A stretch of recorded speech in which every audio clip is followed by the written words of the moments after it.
Hello, this is Black Country Blokes chewing the fat. Listen. I've been hearing a lot lately about men don't talk, but in my experience, men do talk, just people aren't listening. So it's going to be me and a group of blokes discussing our struggles and victories through life. Warning, there may be some bad language, so apologies to all the moms, especially my own. Let's get going. Listen. Abinyat, it's the Black Country Blokes chewing the fat. Here with me, Kev Dillon, Lee Cadman, and we've got our two special guests today from the wonderful Black Country Women's Aid, Raj and Debbie. So, girls, thank you for coming on. Thanks for having us. Yeah. What we're going to be doing today, we're going to be talking about domestic violence. We're going to be talking about Go Purple. Is that what it is? Go Purple. That's it. Yeah, that's it, Kevin. As you can see me sporting my nice purple motif. So have I, and purple nails. We're going to, this week at the Lions Boxing Club, we've put the bucket downstairs. So if anyone is watching this, you can either come dressed in purple, donate £1 or as much or as little as you can. Or if you'd like to bring some purple toiletries. So, giving back to some people who really, really need it. I don't think they need to be purple toiletries today. That's what we're doing, everyone It's purple. just a thing. Yeah. But I'll pretend everyone purple. You're taking it. But it's like these people in domestic abuse, and when it gets to refuge, they have had to leave at the very drop of a hat. And we forget that sometimes. We think, we haven't had time to go and pack our toothbrush and our bits. And isn't it funny? And we've all been there when we're on holiday and think, oh, blimey neck, I forgot. Yeah, but if that's your whole life and you haven't had time to pack a suitcase, it's just, come on, Barbara, off now. Of course. Because it's crisis, isn't it? They're leaving at that crisis point. So you're going to have to leave with whatever you've got and whatever you can grab. And the toiletry stuff, people may think, why do we collect toiletries? But I just think they are the smallest things that we don't necessarily think are important. Yeah. But imagine going into, like you just said, going on holiday and going into a hotel and they haven't got anything for you. And you haven't got any money to buy it. Exactly. And the difference of actually just being able to clean yourself. Yeah. You don't really think about it in your day to day because it's there.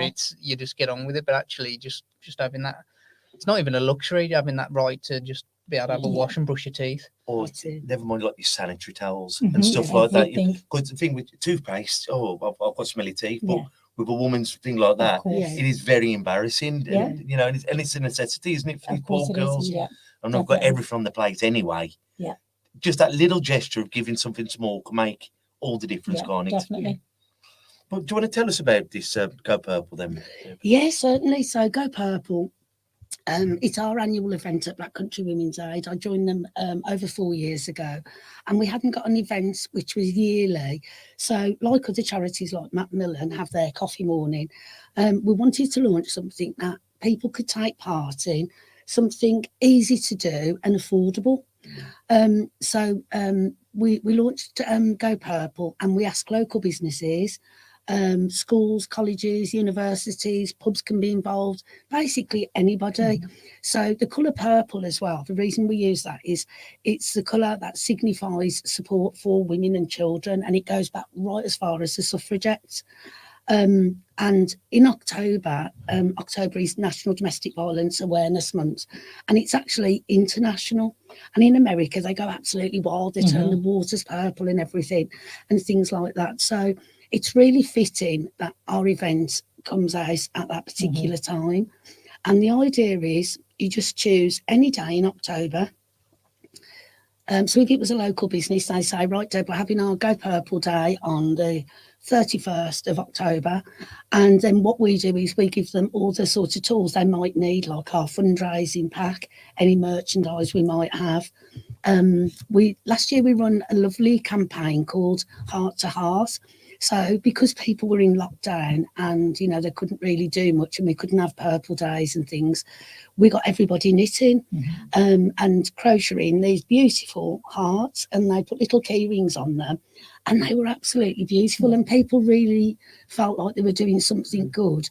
And in fact, the purple hearts are still coming in. So what we do then is we drop them to, say, schools. We're going to be selling them at some of our colleges, Go Purple Day. And it's just a little bit extra, and it worked really well to involve people, know that was still there, keep the awareness going. And then from the very start, we just dropped off a purple collection tin. give them the fundraising pack, and basically, like primary school children would come in wearing something purple. Then it evolved and evolved, and people were doing really wild and wacky things then to fundraise. Like we had a probation officer from Hope House who took part in a proper run race, dressed as a purple ballerina, which was great for publicity, raised a lot of money. And then we also had a local school in Smethwick, Crockett's Lane, and what they done was all the female teachers got together, they put purple costumes on, and they actually swam the length of the English Channel in Smethwick swimming baths. So the Go Purple Day can be anything, so it's up to each school, individual business, what they would like to do on their Purple Day. But we're really grateful just to get £1 off everybody in our purple team. And then what's great about it is the monies that's raised afterwards will go to support families that are moving out of refuge, and they really have got next to nothing. And the most we can sort of get for them normally is about £700 in sort of grants. So they've got this empty, masonette or apartment or flat or house to go to, but then they've got to decide with that money, what shall I buy? Most people go for beds and a cooker, but yourself, not having a television when you've got children is an absolute nightmare. Or a settee to sit on, or a sofa, or plates, knives. Yes, and that's the thing, is you think, all right, then I need a bed for the baby. First thing, I need the baby to sleep. Don't worry about me, I'll sleep on the floor. But then you think, all right, then the baby needs a cupboard. Exactly. And then but then you think, well, we ain't got no plates. Yeah. We ain't got nothing to eat off the plate. We haven't got nothing to cook. And it's those little things. That's exactly right, Kevin. Like towels, when I'm going to dry myself. They don't want to have a cooker. I had a call today from one of our support workers in modern day slavery, and saying, desperate, if we can't get her a cooker, can we just get her the 2 rings what you cook on? Can we just get one of those so they can just make themselves something hot to eat? And then another great thing is, when you first move in and you've left refuge, and obviously we've helped get through the trauma and pull the families through, and it's a brand new start for them. And, they've got no curtains up against the windows. And, so we're always taking really good quality donations for things like that to help people. But the monies that come in from Go Purple, and even if it's only a small company and they've got 5 staff and they all put £1 in, that will buy somebody a set of mugs for their house. £10 will buy a kettle, £10 will buy a toaster. And you're just saying, like curtains, you take them for granted, don't you? Curtains, but if you've had a volatile environment of being knocked about or sexually abused, and so you're feeling very vulnerable anyway. You feel exposed without them. So you'd have the natural thing, like someone like myself, even I like the curtain being drawn at night in case someone's looking through the window and you can't see them, like in the scary movies. But just by drawing the curtains can make you feel snug and safe. Definitely. So just little things like that. Just we take all these things for granted, and they haven't got anything. And it really is time for us to get behind these families that have gone through all this trauma, sometimes injuries and everything that comes along with that, and they're going to have a new start. So it's all about, please help these families to start again. And it doesn't matter how small your donation is. Please don't anybody out there think that, because like I said, £5 will buy a set of mugs, cutlery, all the small things, light bulbs, even costs. People don't think about when they're moving from refuge, who's going to move them. They're still going to need transport to get whatever they have with them to that new property, and then they can get there. And a lot of times they're not very nice places in terms of decoration. So tins of paint are the families are so thankful for that. So at least they can just emulsion the room white or blue or whatever to make them feel like it's nice and fresh and it's their new place, and they can start to build new happy memories then. So if people do want to do this, Deb, go onto your Facebook, or are you on all social medias? If people want to get involved, they're watching this. Yes. Will they go to the Black Country Women's Facebook? We've got the Black Country Women, we've got the Go Purple campaign going out all the time on Facebook. They can just ring our head office, which is 0121 553 0090, and ask for me, Debbie or Liz. And then what we'll do is we'll be able to set you up with The posters give you ideas on fundraising, anything you need really. Or you can quite simply go to Black Country Women's Aid website and you can actually download our packs, posters, everything that you need there. And if you are one of these people who are suffering with domestic abuse, please get in touch. Yeah. And you were saying, Roger, that we're going to, because domestic abuse is often, and it is higher in men with women, but we often forget about men have the short end of the stick as well a lot of the time, and we need to help out these poor. We've got to help, whatever the sex. Yeah, of course. We've got to, if someone's having a rough time, we've got to be the shoulder they cry on. And do you want to tell us a bit about that, please? So when we talk about domestic abuse, you're right in saying that actually we do get a lot more referrals for females. So we know that. But what we haven't understood is why we're not getting referrals from males. And that, to me, isn't saying they're not out there. There are male victims. We know that. We get some coming through, they filter through. But what we do know is actually accessing the support is not so easy, especially when we're called Black Country Women's Aid. Yeah. Women's Aid stands out, doesn't it? So a male's going to think, well, can I really call them? Yeah. We've always supported men.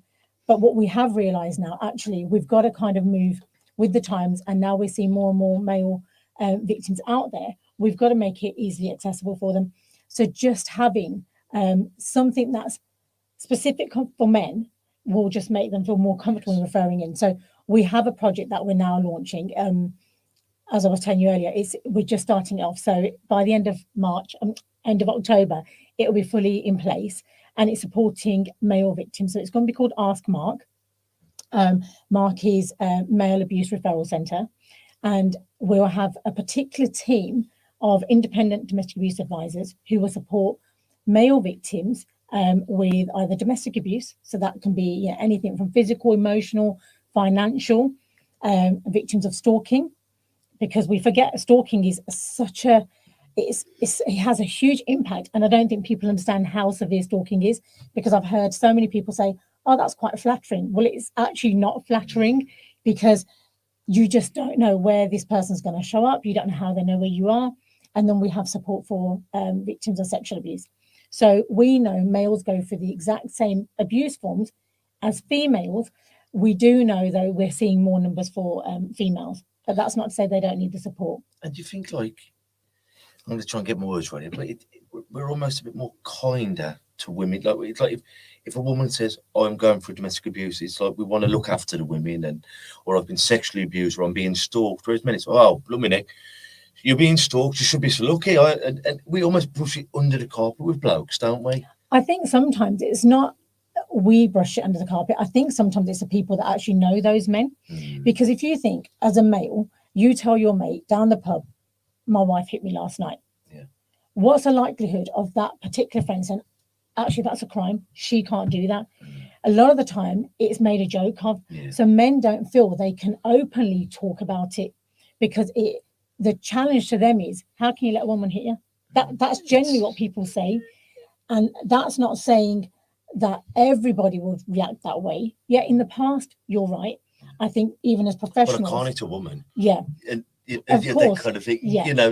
That old chestnut. Oh, for God's sake, she's only 6 stone wringing wet. Yeah. And all those cliche things that we course. throw around. Yeah. But at the same time, if you're being bullied, let's call it bullying, which it is, it doesn't matter if it's 6 stone wringing wet, or if you're intimidated and they're That's exactly what it is. hitting you or making you feel in a certain way, that is wrong, isn't it? Of course it is. Even the intimidation or the threat of harm is a form of abuse in itself. Yes. Because there are so many abuses that you don't see. Everyone automatically thinks domestic abuse is physical violence.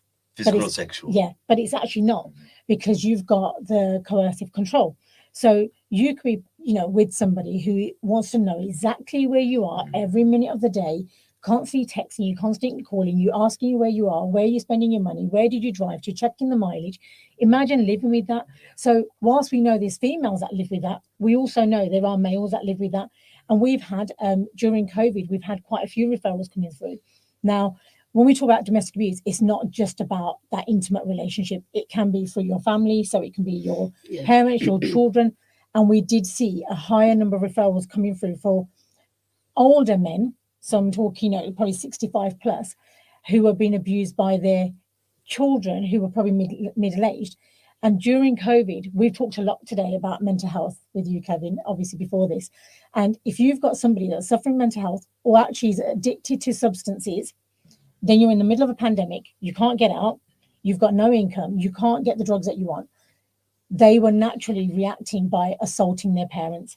And that's what we were seeing coming through. And a lot of the time, males will say, well, I don't want to, actually any parent will say, I don't want to criminalize my child. Yeah. They need help. But they are committing a crime, you know, and if we don't act on that crime, then you're really putting you're at more risk. So we have seen more referrals coming through. And like I say, even stalking, you know, you have every right, whether you're male or female, to go out, to feel absolutely safe in where you're going and not constantly thinking, am I being followed? Is someone going to shop there? Because there's also an element of shame and embarrassment. So if I'm in the pub with my mates and my missus shows up, actually she kicks off. That makes me look like I'm not a man, you know. And men have this thing about masculinity, and it's a shame because I don't think men are all treated in the same way, but it's almost like they believe that, you know, that stereotype, that stigma has stuck around for so many years. Now it's re-educating victims of abuse. Whether you're male or female, you are a victim, and there is support available for everyone. So we don't look at it, you know, what gender are you? We look at it as a victim of abuse is exactly that. To me, it's very similar to the stigma surrounding mental health, isn't it? Of course, and men coming forward. It's parallel paths. Yeah, definitely. Both of them, men don't want to admit that they're struggling with. Yeah. And coming on, and hopefully people will listen and go, actually, it's fine to come forward. If you need help, go and get help. And that's on both sides of it, mental health, or if it's domestic abuse or stalking or anything along that line. It doesn't make you any less of a man to admit that that's going on. No, of course not. And I don't think anyone should ever feel that way, because I always say this, if we're walking down the street and a random person was to assault you or spit at you, are you going to tolerate it? No, you're going to want to report that because you feel you've been harmed by somebody you didn't know and you've been assaulted. Actually, imagine being assaulted and harmed by somebody you know. Why are we going to accept that? So it shouldn't matter if it's somebody in the street, if it's your child, if it's your partner.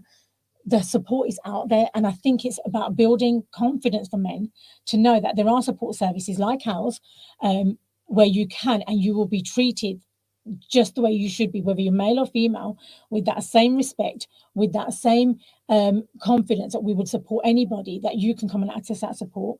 And you know, we're only in the Black country, so we, you know, the domestic abuse services in Sandwell, Walsall and Dudley, but when we think about other services, whilst they may not promote, they support men. Even if they don't support men, if you was to call a service through, they would signpost you. So you may not get through to the right place on the first call, but you'll get to the right place at some point. So it's really, you know, building that confidence to pick up that phone to say, actually, I am going through this.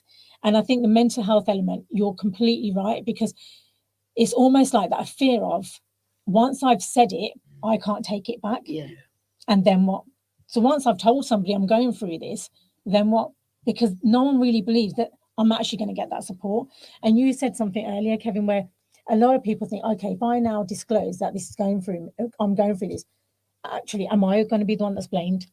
And that the feeling of blame, or the feeling of a police officer looking at you in a particular way, they don't even have to say something. It's like, oh, okay, are they now thinking it's me?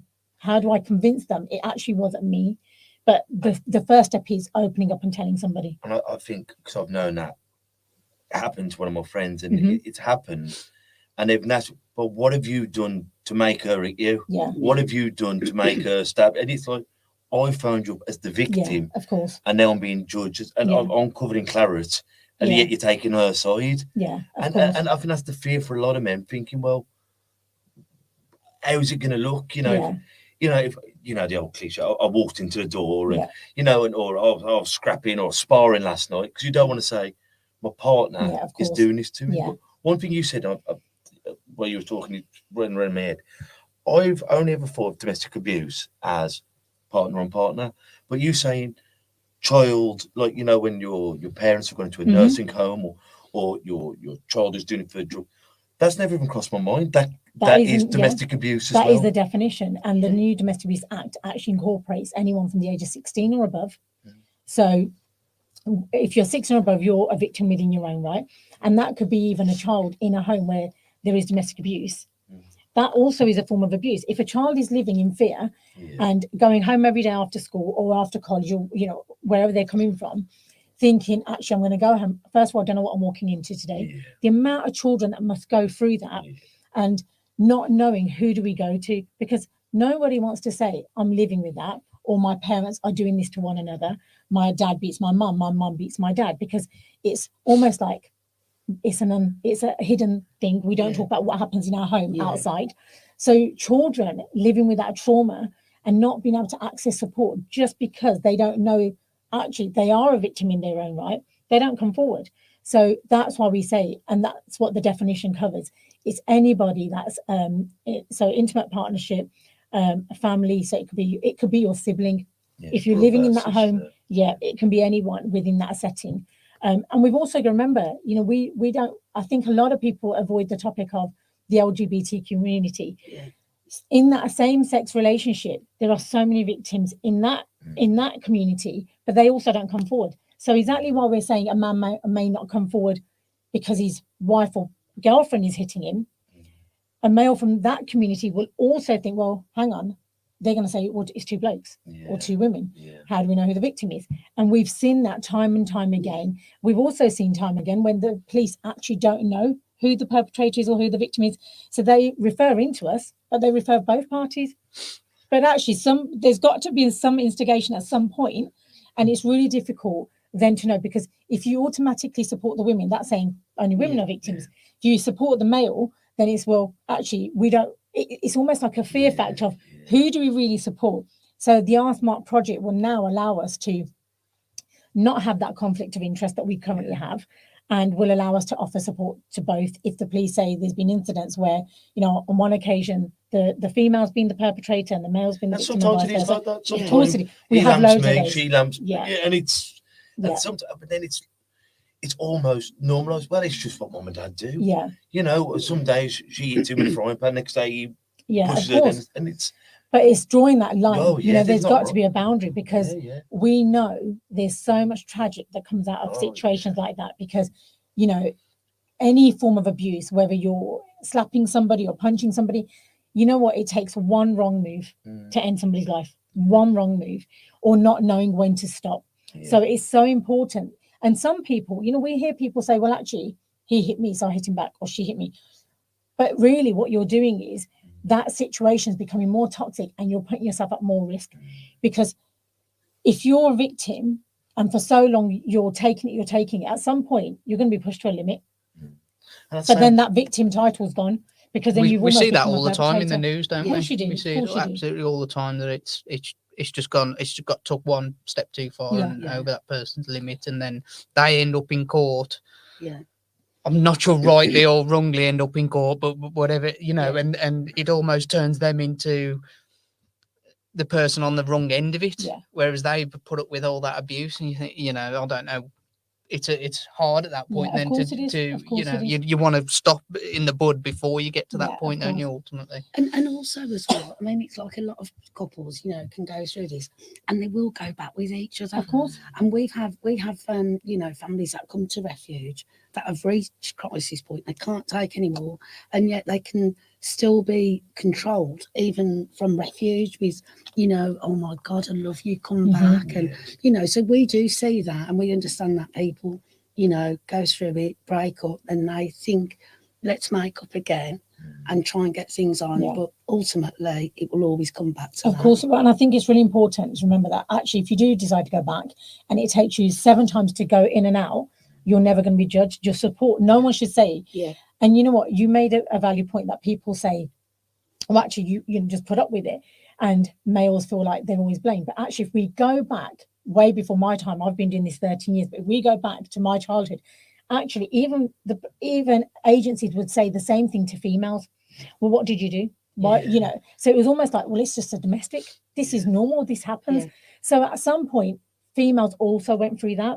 And it just feels like that we've moved in times to a certain degree, but then we're still stuck with some elements of, well, what did you do to for her to hit you? What did you do for that to happen? But that's not what we should be asking. No. You know, there's certain questions that we shouldn't ask, because the minute you've asked that one question, the amount of people that say to us, the way I was spoken to that first question, I'd never report again. I'd never report because I wasn't believed. And that's such a shame, because then it can end up where you said, and it's too late, you know. So it's really making it, I think, clear and building people's confidence in professionals, in the police, in statutory agency, in voluntary agencies, to say, you know what, we haven't always got it right. The statutory agencies haven't always got it right. We may not have always got it right. But actually, you know what, now we're at the stage where we know that anybody's a victim. We know we need to move with the times. We know that it has to be support available to everyone. So I think it's now building people's confidence in people like us who want to provide that again support. that goes very much within the mental health, because the first contact that you make, once you've worked up the courage to actually go out there and speak to someone about it, the first contact you make is so important, because that could put you off and never to speak about it again.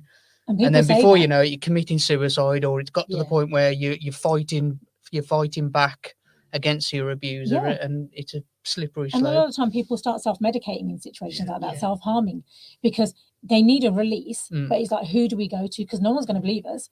And I always say this to my staff, that a first phone call, don't look at it as just a phone call. Don't look at it as a potential client. That's a person. Like that might have taken them. And, you know, when we look at homicides, sometimes they say it's the first incident. No, it's the first incident we knew about that's ended like that. Well, no one knows what's been going on behind those closed doors for 15 odd years, because no one ever reported it. But I think about myself and the courage it took me to first go into the doctors and admit I had mental health issues, and you know, it was over years. It wasn't I just, well, I'm going to go there now. It was over years of building up that courage to get to that point. And that's exactly what victims do. They say to us, you know what, it's actually built up. So it might have started off from a bit of an argument, then it went into verbal, but then actually I can now tell it's like manipulation, it's mental abuse. And if people beat you down enough mentally, you start to believe there's something wrong with you. And a lot of the time, perpetrators, that's what they're doing to their victim. That manipulation, that emotional blackmail, that emotional control. And the fear they put inside of you. And you know what, if somebody actually punches the wall next to you, but doesn't actually punch you, they're still putting you in fear, aren't they? And that in itself is an act of abuse, because you don't have to physically hit somebody. It's just putting them in the fear of that harm. So the threat of violence is enough. I mean, we see that in the boxing all the time, in sparring. It's majority of the time you waste a lot of energy in sparring without throwing a punch. Just the thought of someone else coming at you and trying to hit you just builds your adrenaline, your nerves, everything's heightened, and it's. But the difference is there. It's controlled, isn't it? Of course, so it is. It's definitely, Imagine that exact scenario, but there's no control. There's no. You're not in a ring. You're in your own personal ring, and there's no referee to step in to say, actually, you've gone too far now. And that's a thing, isn't it? So that's what and it's also about the children, because you know people say, oh no, they're in their bedrooms, they can't hear. They know everything that's going on. It's absolutely terrifying for them, and it's so sad to think that children have got to go home. You know, instead of, you know, playing outside or, you know, reading a book, doing a bit of homework with your mum and dad, having your tea together, they're going home to that. And that's what's really, really sad. I mean, you said something earlier. We've had a few people come on through childhood trauma, and every one of them has said, well, we just thought it was normal. We just thought it was normal. Mum and dad throwing mum down the stairs. And it wasn't until we'd go around our friends' houses and we saw they were having a nice dinner, you know, what's Coronation Street. And often they don't go round other people's houses because the parents control that from them. We don't want you going around Lee's because you might tell Lee's mum and dad. Or actually say that Lee's family aren't the normal ones, because, you know, that's not normal to us. And I think with children, you know, they hear everything, they see everything. The impact is massive. But you know what? There's two scenarios in that. The one that you're saying, where they go out and they think, actually, that doesn't happen in my friend's home, so that's not normal. Or where they think it's normal and it's a cycle of abuse. So actually, they go, when they get to that age group, or they're in their first relationship, assaulting their partner, controlling their partner, or being the victim, that's all normal. So that cycle of abuse is the one thing I think as professionals, and you know, that includes, you don't have to be in a professional setting to do that. We all have a duty of care to children. So it's all of our duties to make sure that children do not think that is the norm. And that's through education, that's through the support that we provide. And, you know, the things that we see, children live on social media, literally they do. And I recently, you know, went onto different platforms as well. And looking at the way people talk about mental health and how they deal with that, or looking at what domestic abuse is and how they deal with that, actually, it's almost like social media is becoming the platform that's teaching our children. Whereas in the schools, there's still that, can we have that discussion? Parents aren't consenting. So, you know, we're not sure if we really want to pick up on that conversation. But yet social media, people that have gone through it are putting it out there, and they're doing it to protect somebody else from going through it. And it's all right saying you only know something if you've been taught Of course, it. It's like with manners, with being kind. If you've always seen your parents, your grandparents, your peers being kind and being polite, it comes natural to you. But if you've never been shown that, of course, then it's been foreign. But you know, if this is what we do, then maybe this is right. No, definitely, I agree. And it's turning that curve, isn't it? By having these conversations and by saying it's not right, and you shouldn't. If it's not physical, as you said about, she's always checking my phone, or whoever's controlling the money, or that's not right. And abuse hasn't just got to be a punch on the nose or sexual. No. There's so many different ways of it, neglect and the one thing I will take from this, guarantee, it hasn't necessarily going to be your partner either. No, definitely not. You know, definitely not. If it's you're doing it to your parents, or if your parents are doing it to you, or if your brother or your sister or your auntie or whoever it is, that is still domestic abuse. Yeah, of course. We get a lot of people that come through to us. And I'm going to say in this scenario, mainly females in this particular scenario, where they were victims. So they went for abuse with their child's parent, their child's father. And then later on, the child hits the age of 14, 15 and actually doesn't know how to deal with, you know, peer pressure or things that are going on outside the home. They then also start abusing.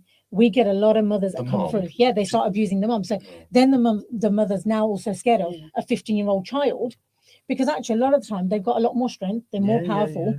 So she's kind of, it's going to sound horrible, she's kind of used to that role of being knocked about. So she's more submissive of it. They're more submissive sometimes, but actually now it's almost got to a point where it gets so far where they genuinely are scared because the children are becoming unpredictable.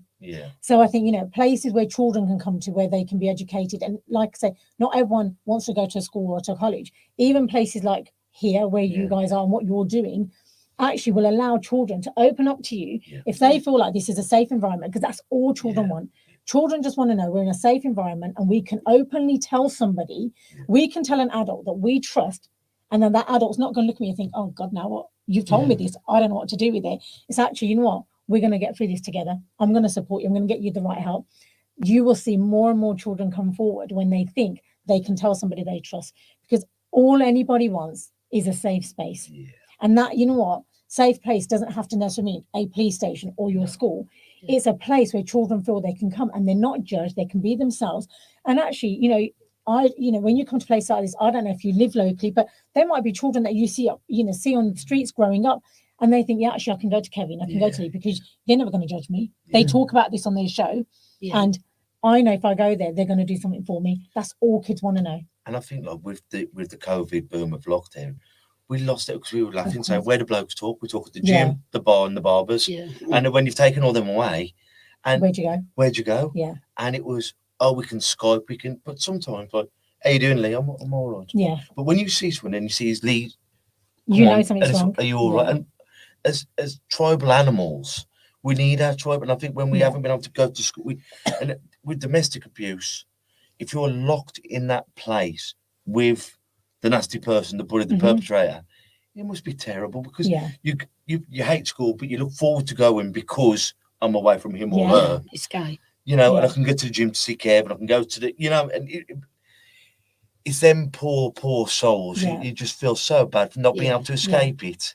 And I think that was one of the things we took straight, you know, from the beginning of the pandemic. It was like, hang on, we've seen a drop in referrals. Where are these referrals? And how can I phone when he's next to me? So people weren't reaching out, and the panic was like, we now have to create ways for victims to be able to reach services. So what we done, we set up a web chat very quickly. We set up a WhatsApp line. that people can text us now. So from 9 a.m. till 9 p.m, they can text us to say, you know what, I actually need to speak to somebody. And we get people texting on that all the time. I have that phone of an evening, and just, it may not be they want to leave. It may not be they need somebody to go out now. It's actually, I'm in this situation. What is available to me? Yeah. And giving people options during the pandemic, I think it's taught us long term, they are options that have to now, we have to sustain them. They can't just be, oh, there's a pandemic, so there's lockdown, let's do something, and the lockdown's got, you know, we can stop all that, because we really can't. We've got to continue to, I think, keep up the momentum that everyone has started now, even what you guys are doing now. Yeah. You know, people, they were able to watch things on their phone. Yeah. So whilst they couldn't see people in the flesh, they were looking at their TikToks, they were looking at YouTube, and just hearing what people were saying, that was getting other people through. Yeah. And that's all you see at the moment, especially with mental health. The amount of people that you know are sportsmen and they're talking about it so openly, they've done that for a reason, you know, and they're talking about their own personal experience, because it's a way of saying, it's okay, you know, I went through this, and everyone thinks I'm a real bloke. So actually, you're also a real bloke because you're going through it. Yeah. So it's just making sure that we take into consideration the barriers and challenges people might face that we don't necessarily face in our day-to-day life or see those circumstances. But there's no one scenario. There's so many different things. And when we talk about domestic abuse and you know, sexual abuse, there's also the element of, you get a lot of people about forced marriage and honor-based violence. People don't realize, actually, you don't have to come from a particular community to go through that. There are certain communities that's always been the tradition. And that's also an abuse, because you're taking away somebody's rights. Yes. You're potentially putting someone at threat. And if you don't comply with what family members want you to do, you're at threat. I can tell you now that the amount of people that probably go through that within certain South Asian communities and don't come forward, because men will think, how am I going to tell someone I'm being forced to get married? That's not embarrassing. No one's going to believe me. But the bottom line is, we do believe them because we know it happens. And do you think in like some communities, with the Asian community and like with the travelling community, Yeah. some nuts are harder to crack, because it is just, they'll be shone from the community, and not just that, they can be communities that we struggle to reach, because it's so close knit. Where do you go to have those conversations? You know, and people automatically think, well, you know, the only place you can go to is a police station to report something. Actually, talk to your GP. Go. The amount of people that probably go to A&E, and they might go to A&E in 1 month 18 times. Health professionals would think, well, actually, why is this person come back again and again? You know, especially with mental health, if they're going in there and they're saying, I feel this way, it's actually that one visit, that first appointment could be the last. So you've got to get everything you can. You've got to have the discussions. And we understand, you know what, it's not easy. Like, you know, if you think about A&E department, it's non-stop. And it's, I mean, we had a traveller, Andrew Price, on, and he kind of broke the mold for us when he came on our show and talked about mental health. And it takes people like that who are in that select group of people to come forward and do it. But it's a really brave thing to do at the same note. You know, for him to come on here as a traveller and talk about that he does struggle, and he has struggled in the past, and he's fighting his way through it. It's just fantastic. But it does take those people to come out and do ABA it. champion, box for England. And so a tough dude, you know, but to come on and be that voice. And we need more brave souls, don't we, Lee, to do really it? do. But I mean, there's a few things I'll take from it. And like, I never really thought about it, like saying, have your numbers rocketed through the pandemic? Then when you said no, then it's only just by talking to you, I thought, I wonder why. I went, because the perpetrator was sat next to you. How am I going? Exactly. But until we've talked about it, I was thinking, well, surely it's gone up. And if, well, no, numbers haven't. You know, It did once the lockdown. Yeah, so when the once first, they could once get you out there. yeah. So when it eased in, say, like the June, July, that first kind of relaxed of the lockdown, the numbers, then we saw them all flood back through, and we knew that was going to happen. But I think it's, you know what, when we say, so all you heard on the news was stay at home, stay safe. But actually, what if your home's not the safe place? Not everyone's home is a safe place. That might be the place where you are most isolated, you're most vulnerable. So it was so important that actually we were almost contradicting some messages by saying it may not be your safe place, but we did then start seeing adverts, you know, during your Coronation Street, etc., being played saying if home isn't a safe space, call for help. But then it's, how do we call for help? The perpetrator sat there. So then it's agencies having to think outside the box. And I think it's constantly having to think outside the box to make sure we reach the people we need to. I think we need, as a government initiative, putting these kind of adverts on our tellies, on our YouTubes, and fund it so we haven't got to pay. I don't know how much a bloody TV advert is, but I imagine I couldn't afford it. But if we had it on in the middle of Coronation Street or middle of celebrity going, by the way, Black Country Women's Aid, or nationally, Samaritans, or Papyrus for kids, or whatever. But I only found out Papyrus by going on to a boxing show, and they knew we were doing our mental health thing, and one of the judges went, "Oh, have you ever heard of them?" And then we've had someone come on from the show. But I was thinking, we need these people, the shouts, of course. But to be advertised, if you're having a wobble, or if you're being domestically abused, all these sexually abused, all these things, and going, call. Yeah, of course. Or if you are in London, call these. If you're in the or Midlands today, but get it out there. Yeah, of course. Because I always say this, and this is why we love having people like yourselves on all these wonderful organisations. But if you don't know about you, and we also, as well, Kevin, need to do so much more in schools because these children, even from primary age, going home, experiencing all this, and they don't know what to do with it. And if the government could put some solid training in there. I mean, we work in schools and we run an awful lot of programs, and one of them is the Freedom Projects, and that's helping even women to identify that they are actually a victim. Because sometimes, like you said, they come to us, but they don't realise because it's been normality for them. But I definitely think with the primary schools and definitely with secondary, so much more needs to be done, because the figures for sexual abuse amongst children at secondary school are horrendous. You told us on the radio. Can you remember what it was? It was like one in... I haven't got the figure right now, but it's, a really high figure, and it's quite disturbing to think your kids are at school and say they're 14 or whatever, and they're being, touched or, things like that they shouldn't be going through, but they're terrified then because they might be then having to face a gang. And worse, bullying, so then they're not telling, and it's really frightening. Well, when you mentioned it on the radio, I can't remember the figure now off the top of my head, but my oldest goes to secondary school, my daughter, and it just terrified me. And it was one of them conversations I almost wish I didn't have. But we need to have it, it's and it definitely needs, again, the same as mental health, it needs to be spoke about in school. It needs to be spoke about with people who have experienced it or are trained to give those talks. And I think primary school, and I always think, get them young. Exactly. And you're not saying, but it's like, if you're seeing this, it's not normal. Would you like to? Dr. Dylan or Nurse Dylan or whoever is in school. And I honestly believe I'd take a leave out of America's books and have school counsellors at early doors. So you're saying, what's wrong? Why Kev is always angry, or why is Kev always shy? And because by the time we get to our 20s, our 30s, our 40s, we're pretty set in our ways. But if we can get them young, not scare them, but educate them. This is your private area. We don't take really photos of it. And education is the most important thing. And I think we talk about so much about intervention, but actually it's prevention. We've got to start preventing at an earlier stage. So, I think some schools struggle with kind of raising certain topics because not everyone wants their child to have this discussion, but there are different ways that you can speak to children about domestic abuse, about sexual abuse, and you can do that through reading material, you can do that through programs, little workshops. There's things that you can do where the setting is still very child friendly, but you're tackling these topics. And you know what, if a child knows from the age of 9, actually domestic abuse, this is what domestic abuse is and it's wrong, more than likely, when they get a little bit older, if they've seen it, they're going to get the right support. They're going to try to access support, or they're going to have a better understanding of actually what do I not want to become? What's the perpetrator's behavior? What's the victim's behavior? And sometimes people try to break the mold so much, or they try to get away from that trauma so much that they end up harming themselves. And why do people get into gangs? Why do we see that? Because there's a sense of belonging.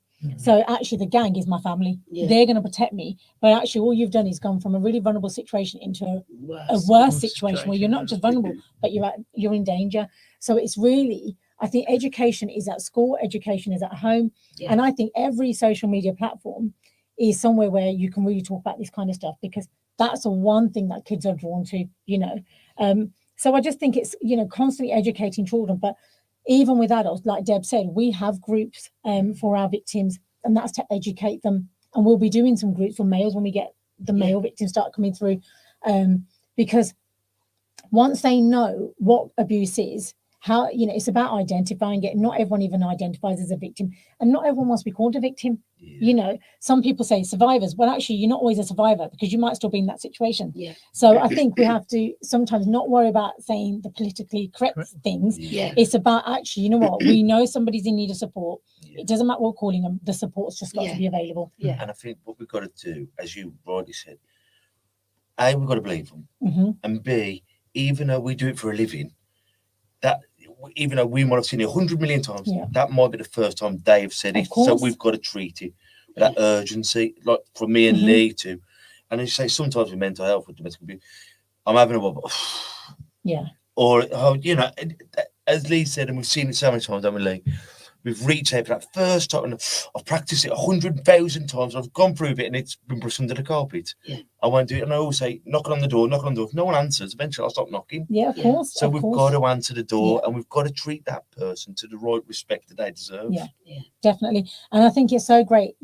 I'm really grateful that you've got us here in any way to even have this discussion with you, but where we can support you. So if you are in that situation, you think, okay, you know what, this child or this adult, actually, he doesn't want us to call Black Country. He doesn't want to refer himself in. He doesn't want us to refer. But you know what? We're just going to call them. And we're going to call Raj. And we're actually going to say what support is available.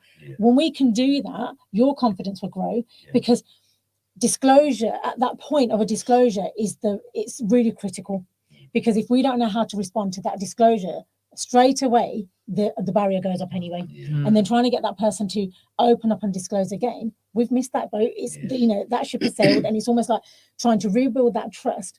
And I don't think everyone's going to expect you guys here to know how to respond to everything, but just having that ear to listen to. I can go to Kevin and say, this is happening. Kevin can say, okay, you know what, I know there's this support is available.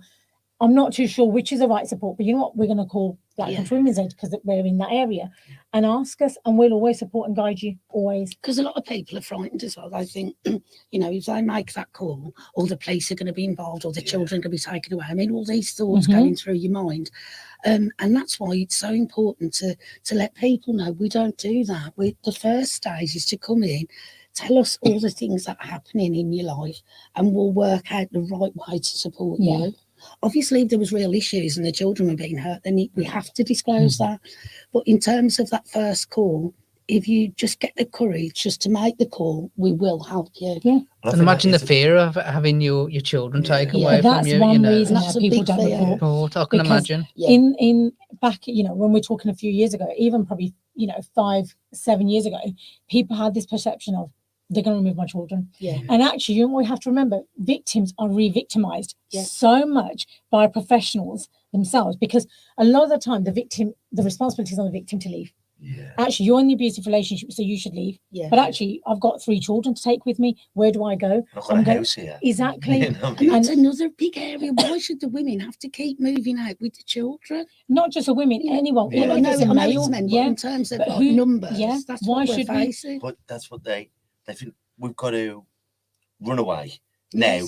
And then, but you're thinking, I've got it bad, but I've got a cooker. Of course. My house or my flat or wherever is a nice pad. And am I willing to give everything? And I don't know where I'm taking my 2 babies. It's a big where decision. do we go? And that, as people say, well, you soft sod, just leave them. And it's not. It's not easy. It's not easy. If I leave them, where am I going? Exactly. But they've got friends at this school, and I'm willing to put up with it so the babies haven't got to suffer by it. And it's that internal struggle. Of course it is. And people say to victims, so Deb will know this, a lot of people say to our victims, go into that group, you go and educate yourself. And you're thinking, hang on, I'm the victim. Why am I going to go and educate myself for somebody else's behavior? And we've got to stop making the victim take responsibility for the perpetrator's behavior. And that's what we see time and time again. All the time. And you know what? I understand that some agencies, statutory services might struggle. They probably see they've got higher numbers and caseloads.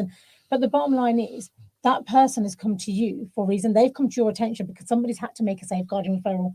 It's not just safeguarding the child. We owe it to safeguard the victim. Regardless of age, the gender, we have a duty of care to protect and support, regardless of who you are, but put that support in place. And that's where I think victims will always say, I'd rather not. Social service is going to take my kids away. Yeah. But actually, we've got to move away from that, because social services really don't want to take your kids away. No. They'd struggle with keep putting the kids somewhere as well. Yeah. They don't want to break up people's families, but it is making sure that the children are safe. So Deb's right. You know, we have a duty to safeguard. So as an organisation, whilst we really do believe in confidentiality, if we feel somebody is at risk, if somebody called us and said, you know, the perpetrator's trying to get in, for example, you got a woman in the house, male's trying to get in, she's fearful of her life, we have a duty to call the police, whether they want that or not.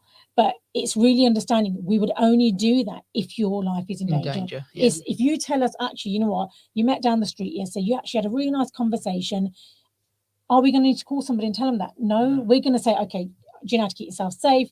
This is the kind of behavior. That's what we're going to do. So it's really kind of building the confidence. Say, you know what, just contact us. Let us talk to you. You know, we understand assessing people's risk. We understand assessing people's support needs and safety needs. We will do that with you. But it's your choice. If you want the support, it's there. If you just want advice and guidance, we're going to give you that. Yeah. Well, we say that our support groups, which is every Wednesday from the Lions Boxing Club, we'll show the poster in a bit. But the only things we do say is everything will say in these walls, unless you're going to threaten to kill yourself or you're going to go and kill someone else. So when that's just our duty of care, everything else will say in these walls. But you can't. You should treat your care as a human being. Of course. If you think, oh, well, thank you, I'm going to go hang myself. Yeah. You've got to intervene at that point. Of course you do. You can't take it as, oh, you're sorry. He's only because. But sometimes as well, Kevin, somebody else calling for you because you're that frightened and under threat. You know, they're going to kill your family. If you phone them or anything happens, they you know, they're going to. It's not just you. Then they're going to go and do terrible things to your parents and all of these things. So like, but somebody else calling for you, you can, you know, it wasn't me, and they don't feel quite as frightened. It's horrible, isn't it? What some people, but I think it's wonderful once you can have these conversations. And once again, if anyone is going through it, or you know someone who is going through it, you can find them on social media, and we'll have a link.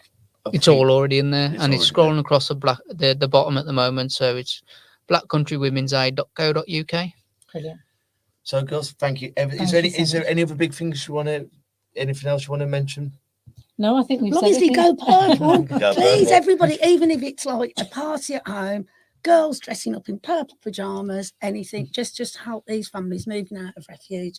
So have just, you know, a pair of curtains up, be able to make a cup of tea in the new home.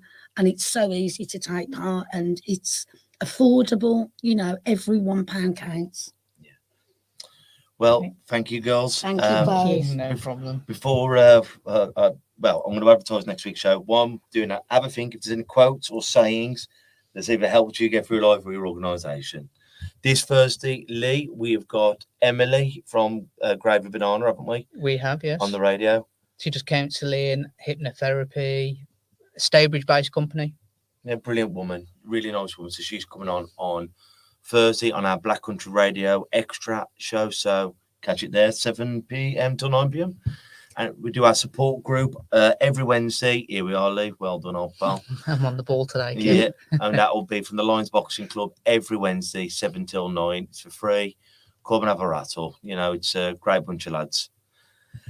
So, girls. I have got one more thing I want to say, which I think is really important. So we've talked about refuge a lot, and we've talked about refuge space. And a lot of the time we talk about refuge is for females.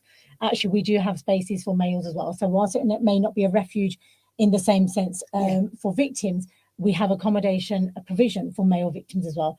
And I think that's one thing that's always been missing. We don't talk about it enough. So, you know, if anyone is really struggling, please do not hesitate to contact us at all. Yeah, because that is brilliant, because I've always thought that. I thought for these poor souls, and once again, it's no different man, woman, boy.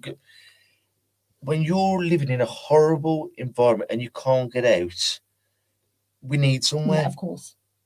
And we'll actually help you do the exit plan and make it all under, in control, where, you know, you're not giving that other person a chance to phone the police, harm themselves, say, oh, quick, he's done this to me, because we can help devise the plan and get that family to safety. And like Raj said, you know, we don't put men in, we haven't got a refuge for men, but we have got what they call dispersed properties, which we can put that family into, so he can go there with his children knowing he's safe. Yeah, and we have victims who can't have, you know, certain refugees. Well, actually, a lot of refugees have an age bracket on male children. So, like, if you've got a son that's 19, you won't be able to go into refuge. But actually, if your son that's 19 has additional needs or support needs themselves, or they've witnessed so much, that we would put those families into dispersed properties. So we're not saying no to people. Yeah. So I just felt it was really important to highlight that.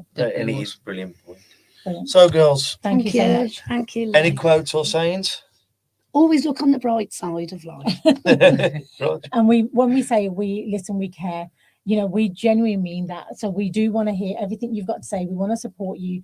We're there to support anyone that's going through any form of abuse, whether that be domestic abuse, sexual abuse, or stalking, anything where you think, actually, I'm not even sure if I'm going through that.